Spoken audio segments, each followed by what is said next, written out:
Love this reading. It's one of my favorites. Bartimaeus, what a legend.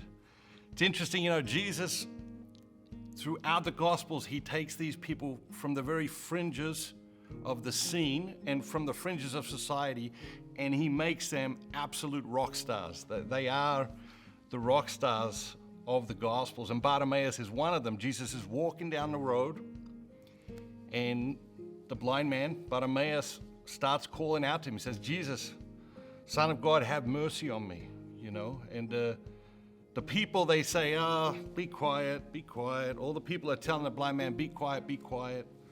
And he just cries out more, "Jesus, Son of David, have mercy on me." And people keep telling him to be quiet. And finally, Jesus stops and he walks over to the blind man. And he says to him, "What do you want me to do for you?"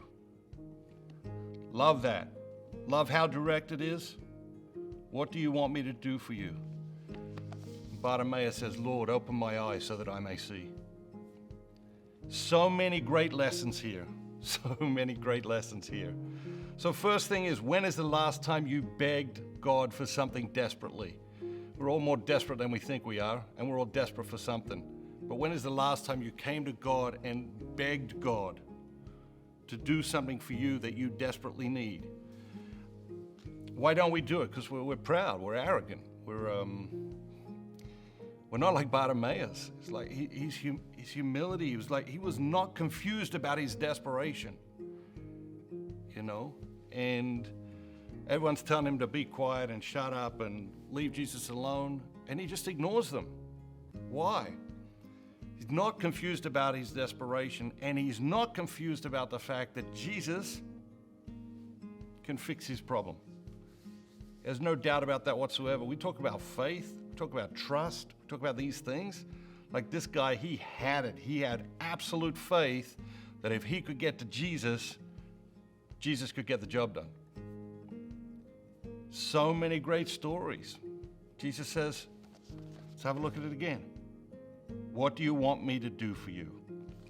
If Jesus showed up in your life today and just got in your face and said, "What do you want me to do for you?" what would you ask him for? What would you ask him for? Do you know what you'd ask him for? Would you ask him for the right things? Because very often we ask for the wrong things. We ask for the wrong things from God. We ask for the wrong things from people we're in relationship with. We ask for the wrong things from life. But if Jesus showed up today and said, "What do you want me to do for you?" Like Bartimaeus had piercing clarity, right? He was 100% aware of what his deepest, greatest need was. He didn't have to think about it. "Lord, open my eyes so that I may see." One of the mistakes we make when we're reading the Bible is we think of these people as other rather than as part of ourselves, as an extension of ourselves, as a representation of ourselves, We think, it must be hard to be blind, when the reality is we should know what it's like to be blind because we all have blindness. What is your blindness? Or what are your blind spots in relationships? What are your blind spots when you're judging other people? What are your blind spots when you're judging yourself? What are your blind spots? What is your spiritual blindness? Because we all have it. And so to think of Bartimaeus as different to us is a mistake. To think of people in the scriptures as different to us is always a mistake. It's by recognizing, okay, in what way am I like Bartimaeus?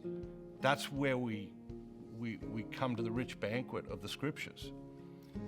So Bartimaeus is this blind man. He's on the side of the road. Everyone tell him to shut up, be quiet, leave Jesus alone, But he persists. Do you have that persistence? Sure, yeah, we come to God and we say, "Hey, God, we need this," or cry out to God for this or that. But do we have the persistence to keep coming back and saying, "Help me, help me"? And so what are the overarching lessons we take away from this? Number one, Bartimaeus was not confused about what Jesus could do for him. He was not confused. He knew it. He trusted it. He believed it. Are we confused about what God can do for us?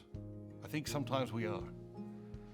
And number two, Jesus takes these people in the scriptures from the fringes of society, places them right at the center of the gospel. And what is the lesson there? So many lessons. I think one lesson is that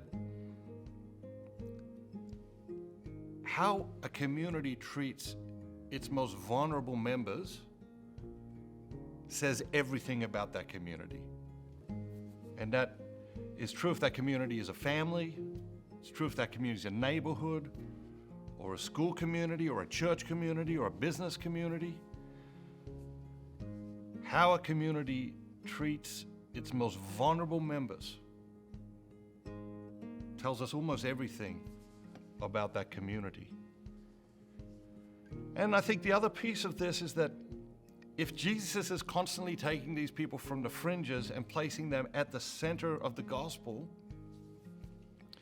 isn't he also asking us to do that? Isn't he also asking us to take people from the fringes of society and place them in some way at the center of our lives? And it's all too easy to stay in our spiritual blindness and pretend they don't exist and carry on with our lives. Lord, open my eyes so that I may see.